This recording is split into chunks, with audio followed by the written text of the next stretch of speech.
예, 그래서 오늘은 제목이 뮤테이션 앤 크리에이션, 그래서 돌연변이와 창조에 대한 이야기인데 결론을 먼저 말씀드리면은 돌연변이를 통해서 창조는 될 수 없다. 이것이 결론이에요. 그래서 결론을 이제 나중에 어떤 결론이 나올 거라고 기대를 하지 마시고 그 결론 자체가 돌연변이를 통해서 창조가 과연 가능할까? 그럴 수 없다. 이 얘기가 결론이에요. 근데 그래서 이제 오늘 내용에서는 이제 이런 이야기들이 왜 나오게 됐는지, 이런 이야기들의 문제점들이 무엇인지 이런 것들을 좀 얘기를 하고, 그 다음에 왜 그게 될 수 없는지를 생각을 좀 해볼 텐데, 왜 그게 될 수 없는지를 생각하기 위해서는 먼저 우리가 어떻게 만들어졌는지 좀 알아야 될 것 같아요. 그래서 일단은 그 안에서 많은 걸 다 설명할 수 없겠지만은 우리 안에 있는 여러 가지, 그 세포 안에 있는 여러 기작들을 조금만 자세히 보면은 이런 부분들이 여러 가지 이유로 불가능하다라는 것들을 조금 우리가 감을 잡을 수 있지 않을까, 이런 생각이 듭니다. 그래서 이 슬라이드에서는 이제 이러한 뮤테이션, 돌연변이를 통해서 진화가 됐을 거다라는 아이디어가 어떻게 나오게 됐는지를 이제 간략하게 설명했는데, 이 이야기들이 처음 시작이 된 것은 다윈이즘이에요. 다윈.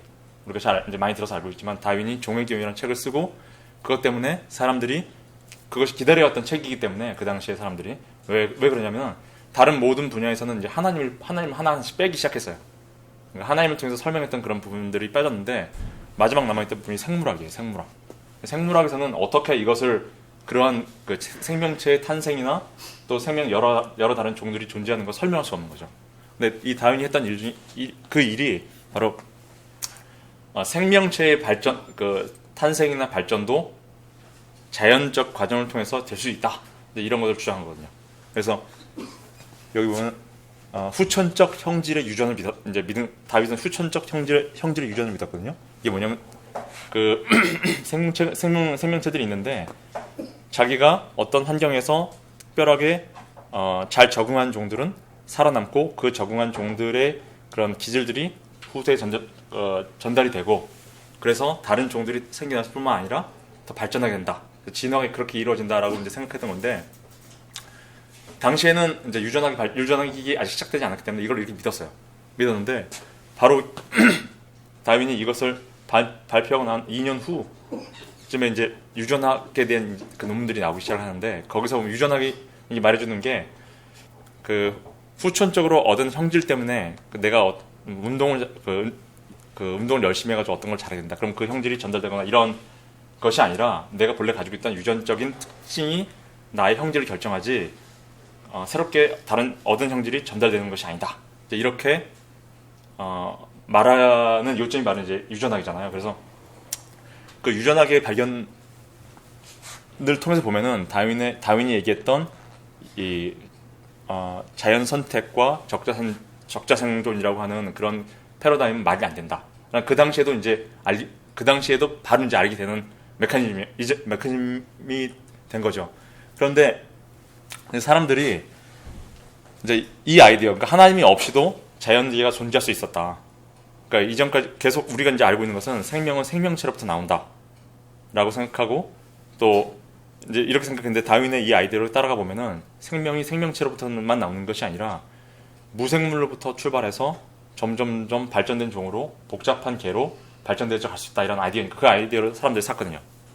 근데 그렇지만 이제 유전학이 알려지면서 이것이 틀렸다. 후천적 형질이 유전되진 않는다 라는 걸 알게 됐는데, 그러면 그걸 어떻게 다시 이 이론도 다시 쓸 것인가를 생각하다가 나온 이론이 이제 신다윈이즘.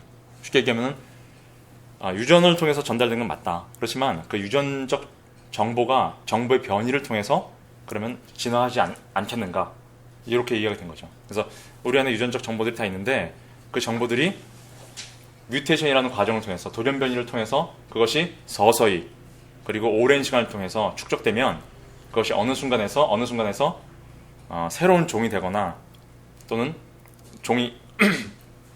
새로운 종이 나타나지 않을까, 이런 이제 이야기를 하는 게 네오다윈즘이라고 불려요. 그래서 지금 유전학에서는, 지금 우리가 생각하고 있는 현대 과학에서 생물학에서 생각하는 돌연변이나 그 진화의 관점은 다 이런 관점이에요. 그래서 돌연변이를 통해서 오랜 돌연변이와 오랜 시간, 그래서 점진적인 돌연변이의 축적, 이것이 오랜 시간을 통해서 새로운 종으로 분화되거나 어떤 새로운 종이 출현한다, 뭐 이런 식으로 설명하는 거죠. 그래서 그림으로 그려보면 이런 형태예요. 어떤 종이 있어서 종 내에서 다양한 변이들이 있다가 뮤테이션을 통해서 그 돌연변이들 중에 어떤 것들이 특정한 돌연변이가 이제 발생하게 되고 그 돌연변이 숫자가 점점 쌓여지게 되면은 그것이 그 돌연변이된 종이 내추럴 셀렉션을 통해서 새로운 종이 되고, 그 새로운 종 내에서 또 돌연변이가 생기고, 그 돌연변이가 축적되면 오랜 시간 후에 내추럴 셀렉션을 통해서 또 다른 종이 되고, 뭐 이런 식으로 가는 거죠. 그러니까 결국은 우리가 이제 집사님도 말씀 많이 하셨지만 종들이 continuously 이렇게 변화가 되는 거예요. 서로 다른 종들끼리 서로 연결을 가지면서 다 연결되는 거죠. 그래서 이런 식으로 그 나무로 보면 나무의 브랜치와 같이 브랜칭이 일어나는 형식으로 진화한다라고 설명하는 거죠. 이게 이제 신다윈주의라고 이 개념에서 계속 얘기하고 있는 거죠.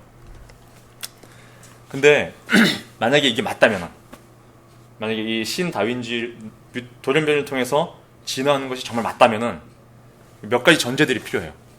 만약에 이게 맞다면 우리가 쉽게 생각해 볼 수 있는 게, 돌연변이가 지금 우리가 일어나는 것보다 좀 더 많이 일어나야 돼요, 사실은. 그렇게 되려 그러면. 근데 나중에 그 얘기를 좀 더 설명하겠지만은. 그리고 돌연변이가 일어날 때 우리가 유전학을 좀 공부하게 되면 그 돌연변이가 하나, 두 개 가지고 안 되고 어떤 돌연변이가 집중적으로 어떤 위치에 다량 발생을 해야 돼요, 우리 지인에. 그리고 돌연변이가 한 곳만 발생해서 내가 어떤 특정한 기능을 가지는 것이 아니라 실제 그런 기능이 제대로 발현이 되려면은 그 하나만 변화되면 되는 것이 아니고, 그런 것을 서포팅할 수 있는 다른 조절 기제라 그러는데, 우리 몸의 세포 안에 있는 조절 기제들도 같이 변화가 되든지 거기 적응을 해야 돼요. 예. 이 부분은 이제 조금 더 자세히 설명을 드릴게요. 그 조절 기제라는 게 뭐지? 지금도 우리가 예를 들어서 어떤 단백질이 필요하다. 그러면 그 단백질 하나만 만들어내는 것이 아니고 단백질을 어디서 만들 것인지, 어느 세포에서, 그리고 언제 만들 것인지, 이런 것들을 다 조절하는 서포팅하는 기관들이 다 있거든요. 그런 세포들, 그런 프로틴들이 있는데 그런 것들 함께 만들어지는 거거든요.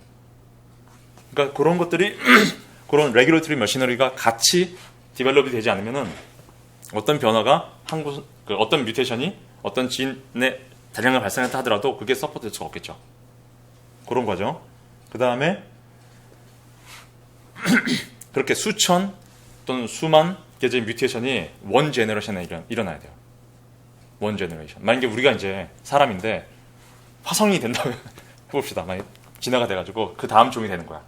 그러려면은 계속 사람으로 살다가 조금씩 바뀌는 것이 아니고 갑자기 바뀌게 되는 거예요.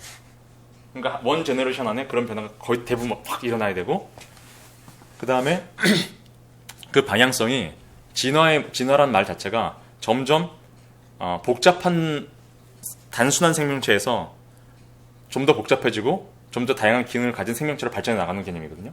그러니까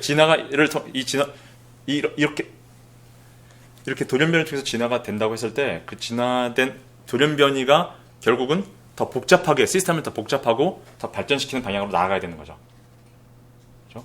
이제 이런 것들이 실제로 눈에 보이지 않기 때문에 참 어렵긴 한데, 요거를 이제 지인 레벨에서 보면은 쉽게 알 수 있어요. 그러니까 우리의 지인이 어떤 돌연변이가 있을 때 그것이 그 전 단계보다 좋아진 건지 나빠진 건지 요걸 체크하면 되는 거거든요. 그래서 복잡성이 증가되는데 그 종이 더 좋아지는 방향으로. 그렇죠? 그리고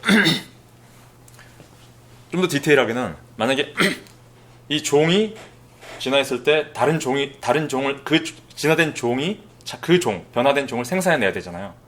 그러니까 생식 기간도 같이 변화가 돼야 돼요. 그래야겠죠. 그래야 그 뮤테이션 된 그 유전 정보가 그 후손으로 전달될 테니까. 근데 지금까지로는 우리가 이제 생식 세포들의 뮤테이션은 훨씬 잘 컨트롤이 되고 있어요. 뮤테이션이 우리 몸에서 일어나긴 일어나는데, 생식 기관에 있는 세포들의 뮤테이션은 훨씬 잘 컨트롤된다는 얘기는 유전 정보가 잘 바뀌질 않아요. 그 다음에 만약에 이게 양성생식, 남여가 있는 종이라고 한다면은 뮤테이션이 일어난 다음에 암컷, 수컷이 같이 뮤테이션이 일어나야 되고 나름대로, 그 다음에 그것이 만날 수 있는 거리 내에 살고 있어야 돼요. 후손을 만들기 위해서는. 만나기만 아니라 서로 사랑해야 됩니까? 그렇죠. 사랑도 해야 되고 만나기도 해야 되고 이제 그러한 한계가 있고, 그 다음에 실험하는 우리로서는, 관측자는 우리로서는 그러한 종들, hopeful intermittent mutant라는 그렇게 희망적인 중간체들이 수없이 많이 발견됐어야 돼요. 화석 증거라든지 아니면 실제 실험을 통해서라든지. 근데 이제 나중에 말씀드리겠지, 그런 증거는 아직 하나도 없어요. 그러면 실제 뮤테이션 팩트가 뭐냐?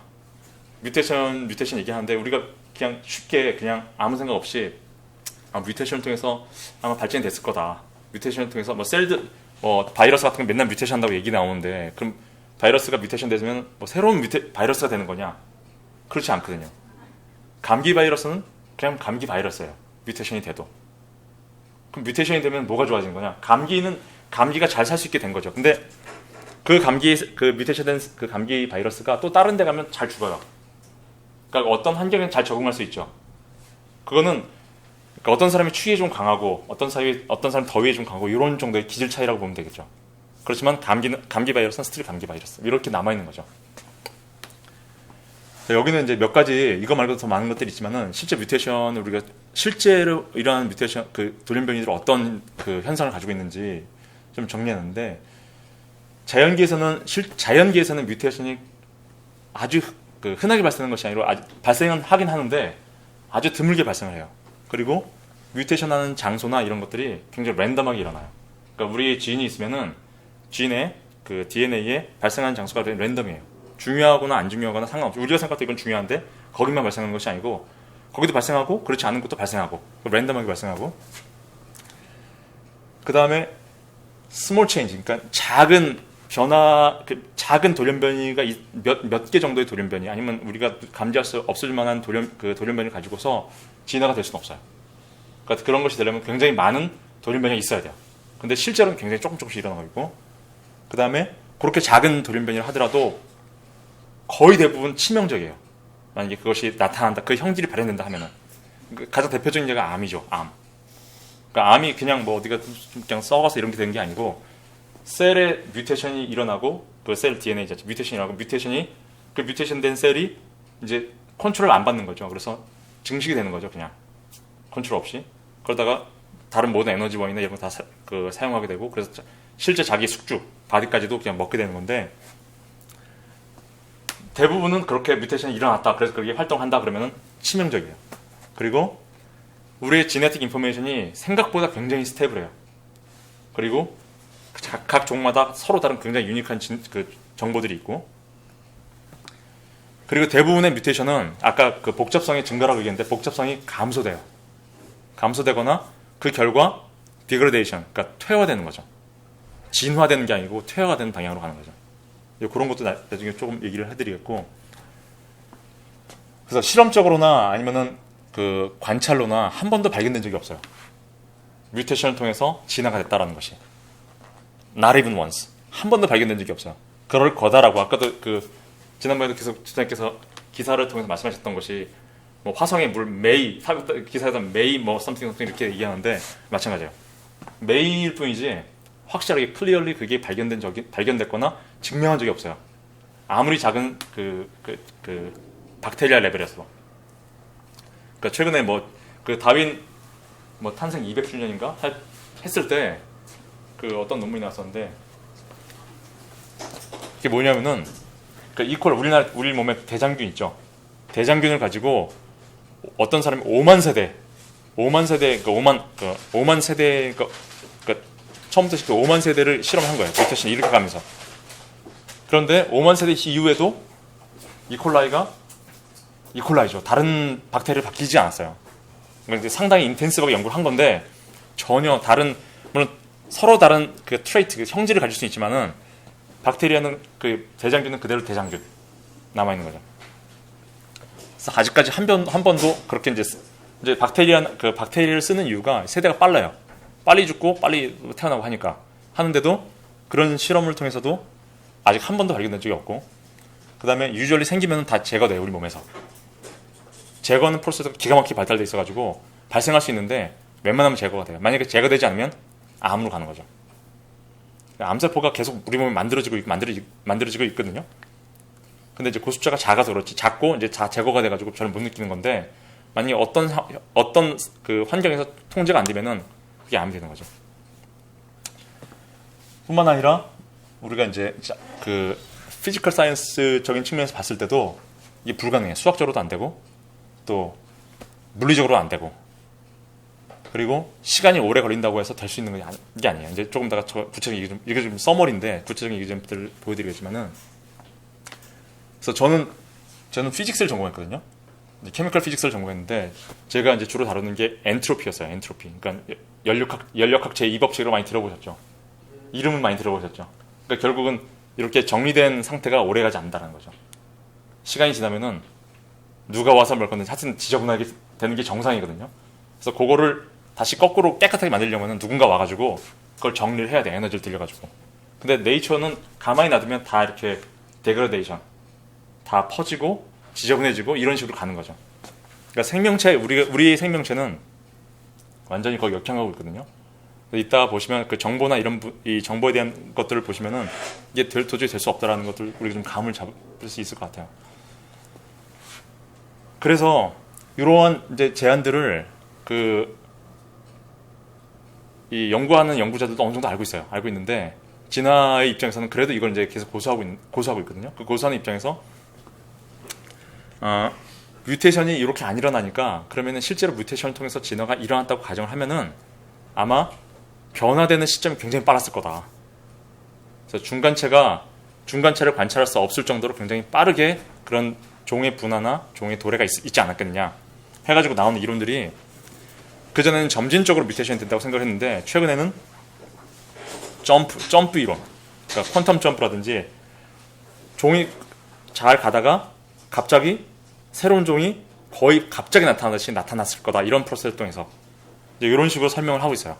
그래서 마지막에 호프풀 몬스터 티어리 이런 것 같은 경우에는 뮤테이션이 일어나는데 그 뮤테이션이 다 그 종에게 도움이 돼가지고 그 당시에 그 종들에게는 괴물이지만은 그 종의 발전의 측면에서는 호프풀한 몬스터이기 때문에 그렇게 진화가 일어났을 거다, 이렇게 생각을 하는 거죠.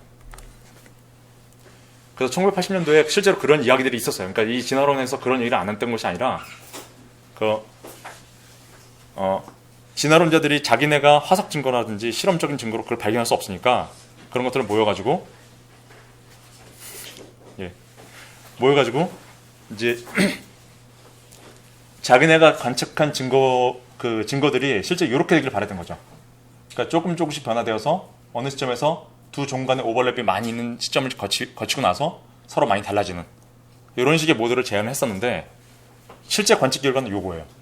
이런 식이에요. 한 종이 계속 그 안에 베리에이션을 통해 쭉 가고 전혀 변화되지 않고, 그러다 중간에 그것과 비슷하다고 여겨지는 다른 종이 갑자기 나타나는 거죠.